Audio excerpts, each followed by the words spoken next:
Thank you very much. It's a great honor to be here. Incredible people, incredible country. I'm thrilled to be back with so many visionary innovators and titans of industry, the most brilliant in the world, actually. So many different locations, and they come from all over, but this is a very special country that I'm in, and the business leaders here at APEC are really fantastic. So many friends, and I want to thank our host at this important summit, President Lee of South Korea. He's a terrific person, and I'm going to be meeting with him this afternoon, and I look forward to that very much. The Republic of Korea is a cherished American friend and a close ally, and as we can see in this beautiful city, it's truly one of the most remarkable nations anywhere on earth. Here in this peninsula, the people of South Korea have forged a miracle of economic development like you rarely see, an industrial and technological powerhouse, and above all, a free society and enduring democracy and a thriving civilization. And I want to congratulate you. It's very few places like it. The entire world should be inspired by all that you have achieved, and they study you, and they do so much to understand what you've done, but most of them don't get it, and that's probably good for you. Keep it this way. Most of them don't get it. They want to get it, but it doesn't quite work out for them the same way it works out for you, so that's a great tribute to you. We have some very special people with us today, and I want to thank for the great job he's done, and also for being here, Secretary of State Marco Rubio. Marco, you're around here someplace. Where's Marco? Marco, thank you. Man who's doing a fantastic job, who understands the markets maybe better than anybody. Our Treasury Secretary, Scott Bessent. Scott, thank you very much. And somebody that you're dealing with, who you made a very good deal with, because you have very good negotiators, but he's pretty good too. Howard Lutnick, Secretary of Commerce. Thank you, Howard. U.S. Trade Representative, Ambassador Jameson Greer, is a fantastic person. And your career's Minister of Trade, Industry, and Resources, Mr. Jung Kwon Kim, who's an incredible man, actually. My people say he's very tough, however. We wish we had somebody of a little bit lesser caliber, but they decided not to do that. And so many other distinguished guests are here, so I just want to thank you very much. It's an incredible room. It's a beautiful room, by the way. All those beautiful people up there, so high up. This place is packed. Thank you. Look at it, we're waving. Thank you very much. But as you know, APEC unites Pacific nations around our growing economies and promoting our shared interests, and today I come with exciting news from one of the largest Pacific nations. We'll call ourselves a Pacific nation, but one of the largest of them all, the United States of America. I'm pleased to report to you that this afternoon, after 4 years of weakness, disaster, really decline, America is back, and it's back stronger than ever before. We're doing numbers that nobody's ever seen before. We're the hottest country in the world, actually, and I say that with other countries represented, and they admit it. But I do say it very proudly. 1 year ago, our country was in very, very serious trouble. Some people thought our country was dead. Now we're literally the sort of an inspiration to a lot of other countries. We are indeed, I use the term hottest country, but we're the hottest country anywhere in the world by far. The United States is blessed with right now, the strongest economy, the strongest borders. This all happened over the last 9 months. The strongest military, the strongest friendships, and the strongest spirit of any nation on the face of the earth. This is a golden age in a short period of time. I knew we could do it. I didn't know we were going to do it this quickly. It's a little bit more than 9 months. So in less than 1 year, we've secured commitments for over $18 trillion of new investments. As an example, the previous administration, in 4 years, they did less than $1 trillion. I think much less, actually, and hurt our country very badly. Who would have known? But we're going to be 18, so I figure that we'll probably be at 20 or 21, maybe even $22 trillion of investments coming into our country by the end of the first year of my second term. And, we had a tremendously successful first term. We had the strongest economy in history for our country, strongest we ever had. But this is, I think, blowing it away. We have great policy. We have some very good things happening. The stock market, as you know, is set 45 all-time highs since in a period of, it's pretty good, in a period of 9 months, breaking new records week after week, including one just yesterday. We set the record GDP growth in the second quarter, and that's with all of the things that we're doing. When they are built in a year and 2 years, we're going to go through the roof. I mean, we're going to see numbers that I don't think have ever been seen before. But even during this period of a little bit of a period of transition, you could call it, because I think we're in an economic revolution in America. We went at 3.8%. We're up 3.8% GDP, triple and even quadruple the rate that a lot of people thought we'd be. They thought that during this period that we'd be at a much lower rate. Some people predicted 1.5, and we're going to be very close to 4. The next quarter, we're expected to be at about 4% growth. And after that, I mean, I can't even predict, because when all of these factories that are moving in, the car plants are moving in. Yesterday, I was with Mr. Toyota in Japan, and he's just announced he's going to spend, they are going to spend $10 billion, and they're going to build new car plants, and they're going to build them in numerous states, about 6 or 7 different states. And we're bringing our car industry back. We're bringing AI. We're leading everybody in AI. We're leading every nation in AI by a lot. In 9 months, we've lifted over 600,000 Americans off food stamps. Wages for workers are rising at the fastest pace in more than 60 years. And meanwhile, energy prices are down. Gasoline prices are down. Grocery prices are down. Mortgage rates are down, despite the fact that we have an incompetent head of the Fed. He's incompetent. I call him Jerome Too Late. He's always too late. Jerome Too Late Powell. But he's out of there in another couple of months. We'll be very happy about that.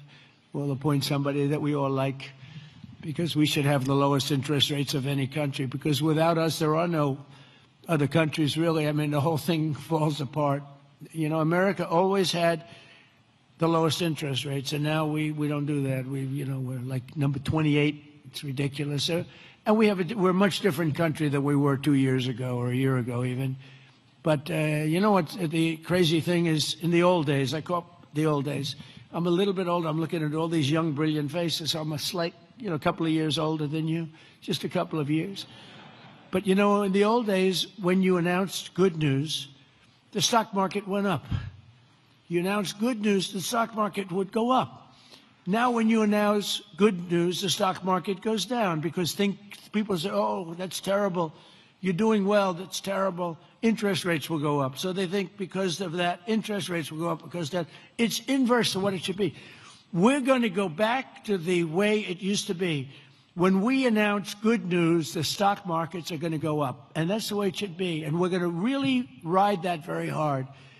And when we announce good news, we're not going to have a Fed that's going to raise interest rates because they're worried about inflation in 3 years from now or something. When we announce good news, we want the stock market to go up, not to go down. And the scourge of inflation we inherited. We inherited the worst inflation ever that we've ever had. I inherited from incompetent people. And now we're down to a very low rate of inflation, 2.7%. And it's going to be a little bit lower than that. It's almost a perfect number. Believe it or not, you don't want to have 0. You want to have like 1% to 2%, and we're very close to that number. But we had inflation the worst in the history of our country. But factories are booming in the USA, and manufacturing productivity is rising 5 times faster than it was just 1 year ago. Think of that. Steel production is way up by 155,000 tons a week. Oil production is through the roof by 500,000 barrels a day. And mining of clean, beautiful coal, I call it clean, beautiful coal, is up by 2.6 million tons every single month. And we brought coal back into the picture. What you can do with coal today is incredible. So I call it clean, beautiful. I don't use the word coal, I say, because it's got a little bit of a problem, public relations-wise, the word. So we call it clean, beautiful. My administration's not allowed to use the word coal. They have to say clean, beautiful coal. we've given it a new name. It's a three-name deal. Even semiconductor manufacturing is rapidly returning to the United States. NVIDIA and TSMC have just produced the first state-of-the-art Blackwell chip that was 100% made in the USA. In fact, Jensen, who's an incredible guy, he might be here. I don't even know. Is Jensen here? I think he's around. Somebody said he's here. How is he? Pretty good, right? Got a chip that's like 10 years advanced, but he's great. And they're all, building now. They're building tremendous plants in the United States, Arizona, Texas, all over. We're going to have a big portion of the chip market just in a very short period of time. But these tremendous strides are also creating great jobs for our citizens. 1.9 million more American-born workers are employed today than when I took office 9 months ago. Think of that. Almost 2 million people more American workers. Nobody's ever had numbers like that. And those numbers are going to get much bigger, much better than that when we open these plants that are being built all over, the AI plants. I've never seen plants this big. I built shopping centers. I built a lot of things. But if you spend $250, $300 million, you can build a big shopping center. These people are spending $50 billion to build a building. And I say, what's your product? Information. I said, well, good luck. That's a lot of information you're going to have.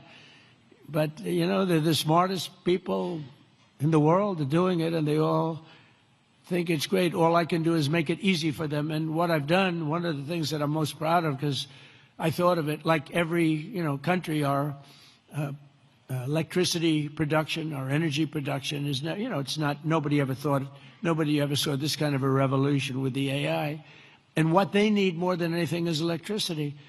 So if a country was able to do that, it would be, pretty unusual. It would be very hard, maybe you could say impossible. So I came up with a concept when they build a massive plant, sometimes the size of Manhattan. Think of that. The size of Manhattan, these plants are the biggest. I've never seen anything like it, actually. Nobody has. There's never been anything like it. But I let them build their own electricity generating plants with it. So they're building their own electric. They're sort of becoming an electric producing company in addition to all of the other things that they produce, including information. And what they're able to do is start immediately. We're giving them very fast permits. We're no longer having them wait for 10 years, 12 years, 15 years prior to rejection. They'd go 15 years and then they'd get a vote, a rejection. And by that time, their concepts were old and obsolete anyway. So, it's terrible.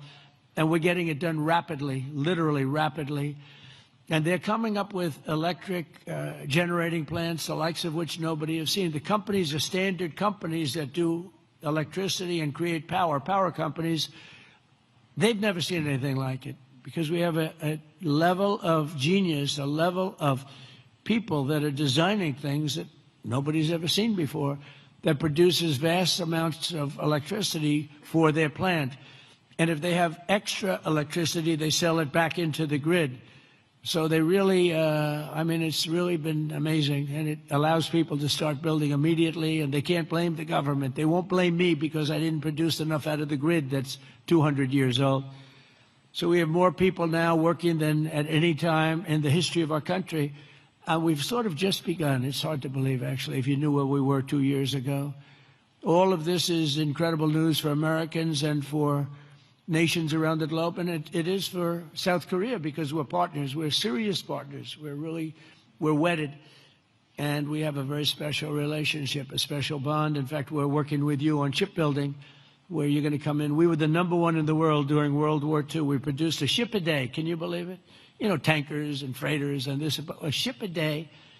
And today we're not really building ships, and we're going to start, and we're going to have a very thriving shipbuilding industry, and we're working it with South Korea very much so. In fact, some of the people in this room, they bought the Philadelphia shipyard. I think it's going to be one of the most successful yards in the world, anywhere in the world. It's great. It's known for incredible production years ago, and sort of through bad management or bad thinking by people that were prior to me. I mean, you have to blame the president. You can give the president credit or blame the president, but I blame the president. They allowed the shipbuilding industry to go away, essentially, in our country. We're going to bring it back very, very powerfully. When America thrives, our partners thrive, and our alliances thrive with all of the countries. The Indo-Pacific thrives, and that's good for all of us, and the entire world becomes safer and wealthy and greater than ever before. We get along with a lot of countries. We solved a lot of wars and a lot of problems, and that's all good for all of us. The extraordinary American turnaround that I've just described has been achieved not by just continuing business as usual back in Washington. If I didn't win the election, and we won it in a landslide, we won by tremendous numbers. I had a whole thing too big, you have to say, too big to rig. We didn't want any rigging. We had these great polls going in. I said, don't believe the polls. Pretend we're 1 point down. Always assume we're 1 point down. And everybody voted. We won in a landslide. We won all 7 swing states. You have to win the swing states. And we won all 7, which is something that rarely happens. But to win the popular vote by millions, we won everything you can win. The Electoral College by a tremendous amount. We won in counties. They have counties, thousands of counties. And we were 2,700 compared to 525 actually. So think of that. We were 2,750 compared to 525. And that's why the map shows all red. Red being Republican, not something else. Red being Republican. Only a few people understand that one. My administration has rejected the old model of incompetent government that punished success and rewarded failure and made building anything almost impossible. When you come into our country, and many of you are doing that, but when you come into America, you're going to get service like you've never seen before. Quick permits, and we want safety, we want great environmental, we want everything good, but it's going to go quickly. We're rewarding those who build and create and hire and invest in the USA, and we're making America the best place on earth to do business, and that's what it's become very quickly. We have some wonderful people. Lee Zeldin at Environmental, he's incredible. He gets the right result quickly, and he makes sure that people do the right thing. But we will have the best tax rates, the lowest energy costs. We have the lowest energy. We have tremendous amounts of energy, more than anybody else. We have the most oil and gas and coal, more than any other nation on earth. So that's a big advantage that we have over others. We have the lowest regulatory burden. In my first term, we cut more regulations than any other administration in history, and we're going to do about the same level right now or more if we can. The most advanced technology and the fairest trade deals anywhere in the world. And for decades before I took office, our country was run by legions of bureaucrats who were always looking for a reason to say no. Why? How can we say no? They wanted to say no. They thought that was their job, and it's really just the opposite. We work to say yes. So now we have a president in the White House who cuts through the red tape and excuses. We don't stand for excuses, and says yes to big ideas and bold initiatives and grand ambitions so that America can have great industries, great dreams, and to be the greatest nation on earth, which is where we are now, actually, in a very short period of time. We're rebuilding things that are incredible. We have the strongest military in the world. We have the best equipment. We have the best manufacturers of equipment. And South Korea is buying a lot of our weapons. We make the best. We have the planes and just about everything other than ships. So we'll be there very shortly with ships, too. But the only reason it's not ships, because, I don't know, for some reason they stopped doing that. I guess they went on to other businesses. But there are some basics in life, and one of the things you need is ships. I always say you need steel, you need aluminum, you need this. There are things you don't need. A lot of things that a country doesn't need them, but things you need steel. Got to have steel, and we're redoing our steel, and some of the people in this room are very involved in that. We're redoing our industry. We're starting to produce large amounts of steel, massive amounts of steel. We'll be right at the top in a very short period of time. The mills are opening again, and they're opening up big. And again, it's national security, and it's because of tariffs. We're reclaiming our heritage as a nation of builders and doers, and we're pioneers in a sense, but we're really doing it again, but we're doing it even better than we did the first time, which is the first couple of 100 years. And we're pursuing this vision with unrelenting drive and really unprecedented success. In July, I proudly sounded law. It was very important. I went into the archives. We looked at every possible thing you could look at, and I signed into law the largest tax cuts in American history. And as you remember, in my first term, we cut taxes from 39% down to 21%. And now we've done even better than that, putting more money in the pockets of American families that make up the largest consumer market on earth. For businesses and manufacturers like those in this room, our tax law includes 100% expensing for all new factories, plants, and equipment. So that means you can write everything off in the first year. So that's like we had in the first, except this goes for a period of 10 years. Whereas the other was over a much shorter period of time. And I actually think that we had such tremendous success. I always said that was the single most important thing, the expensing, the one-year expensing. Upon taking office, I signed executive orders that require that for every one new regulation, 10 old regulations have to be eliminated. I did that in the first term, too, and it worked. So if you want a new regulation, you have to get rid of 10, and already we're exceeding that limit, reaching closer to 30 to 1. Our people have done that, our great secretaries and other people in the administration. So we've been actually at a level where we sign in a new regulation, they get rid of 30 older. We're sort of cleaning up the books because many of these regulations are obsolete, they don't belong. And some were so horrible, they were obsolete, but they really stopped projects from being built, and we're getting rid of all of them. We've pretty much done that. We have streamlined permitting for all new energy and mining projects. It used to take decades for an administration to get something approved, and now it's a process that will take, generally speaking, less than 28 days.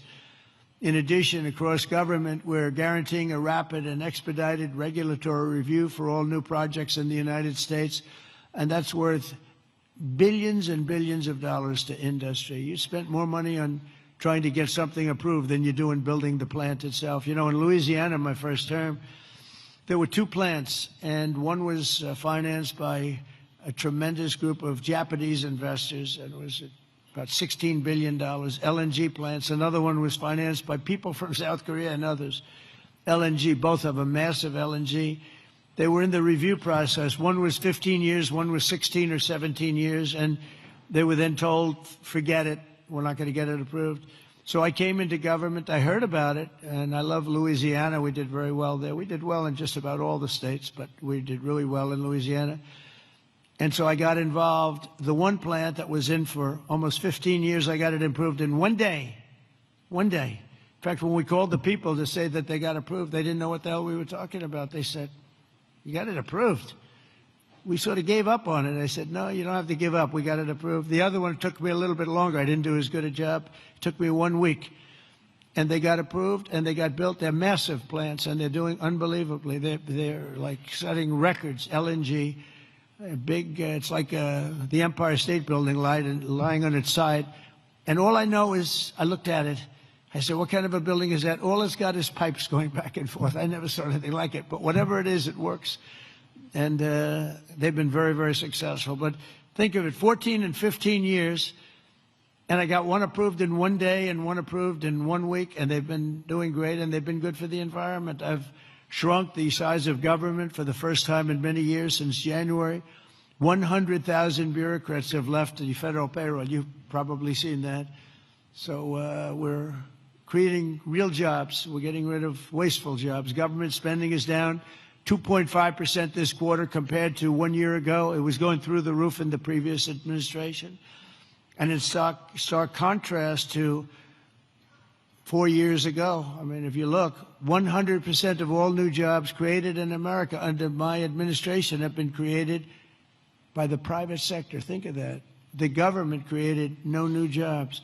The private sector created the record number of jobs that we're talking about. That's a country. That's really a success. It's easy to create government jobs. I could say, add a lot of people to your payrolls. I can fake up the numbers if I want, but that's not the way you build a great country. You don't do that here, and that's not the way. But it's a good way to show good numbers, I'll tell you. You just tell everybody, hire a lot of people. That's what they used to do under the Biden administration.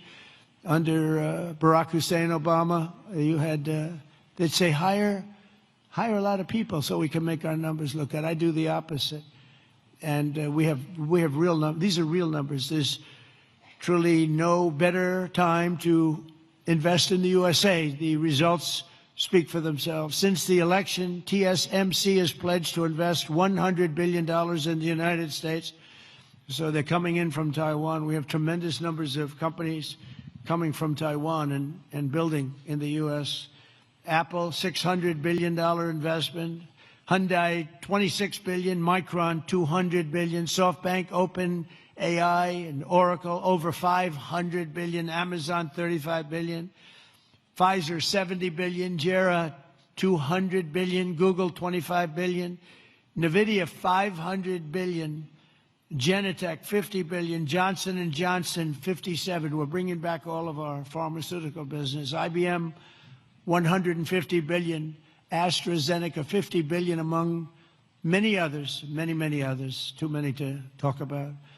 But one of the most significant factors in this remarkable surge of new investment has been my transformation of trade policy. 8 years ago, I came to this very summit. I was here. Does anybody remember? I don't know. I remember. Does anybody remember what I said? Yeah, there's a few hands up there. It must have been a great speech. 3 people. It's not too many people. But there's no reason to, because you saw whatever I said, I did. And for the first time, I laid out the principle that economic security is national security. Economic security, that's for South Korea, that's for any country. But economic security is, in fact, national security. I made the case that the global trading system was broken and in urgent need of reform, had to be fixed. The system had been exploited by countries that broke the rules at the expense of countries that followed the rules to a T, and asked the nations of APEC to be our partners in making the system fairer and more sustainable for all of us, and we all work together, the APEC nations. 8 years later, as I'm back here in Asia, and I'm pleased to say that the positive vision for revolutionary reform I laid out, it seems like a long time ago, is now a reality. What really seems amazing is that we did all these things. We stopped a lot of wars. We did so many different things, made our country strong. Thank you. Thank you. And the campaign seemed like so long ago, and I was reading something today in one of the journals, and they said, can you believe it? 1 year ago, I was campaigning to win. Think of that. It was about a week. In a week, it'll be November 5th.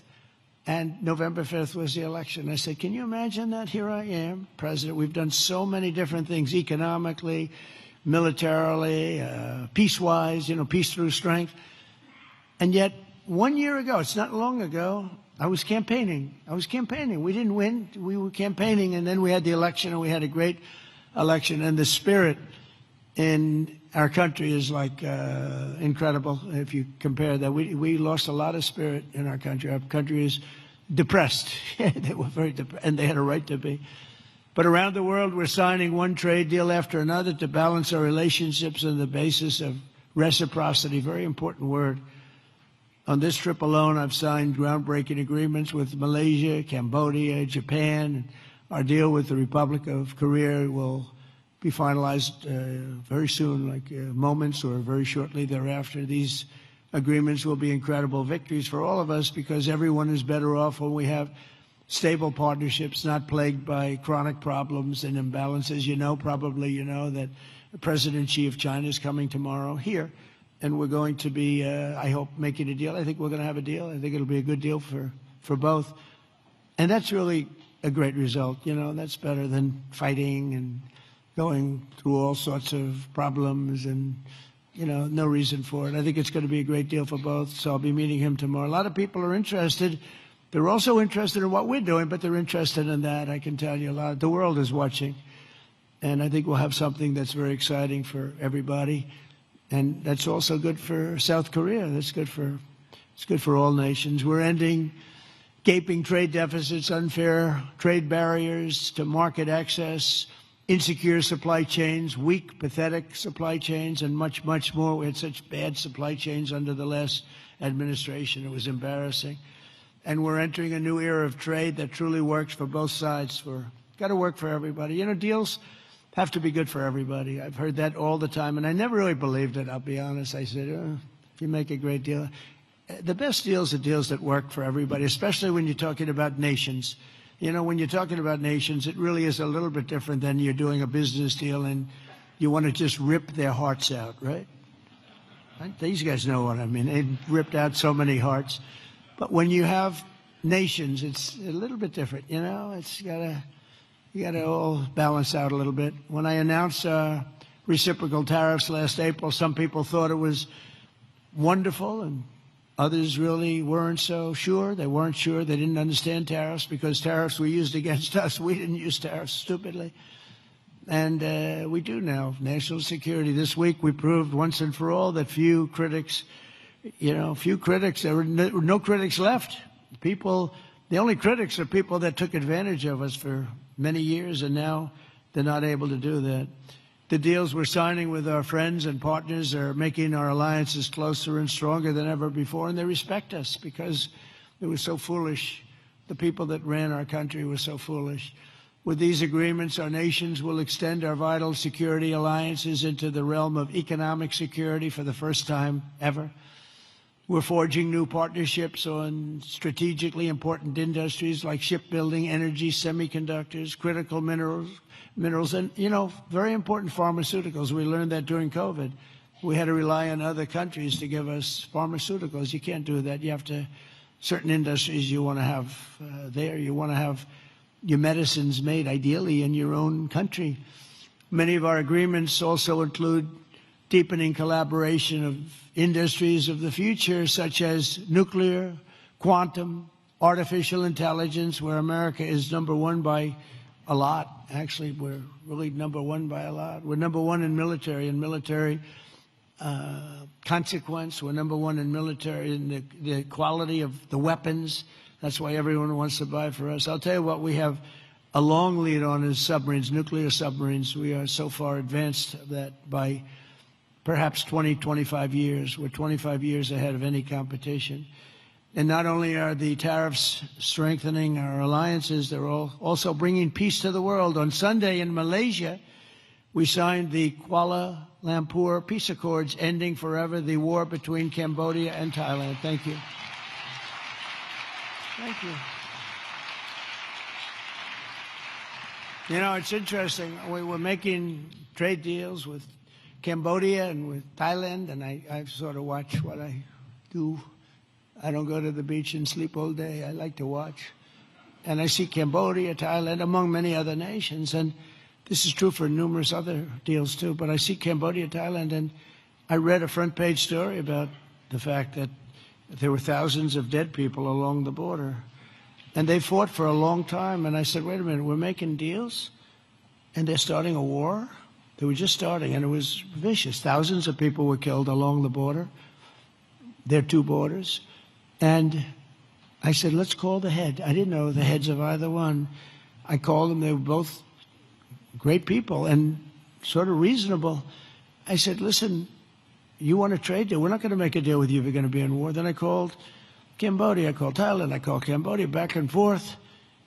And after about 2 days, we ended up with the help of Malaysia. Malaysia was like a mediator, and we used a beautiful facility in Malaysia because it was too hot. The other two, and I don't mean hot weather-wise. I mean it was hot.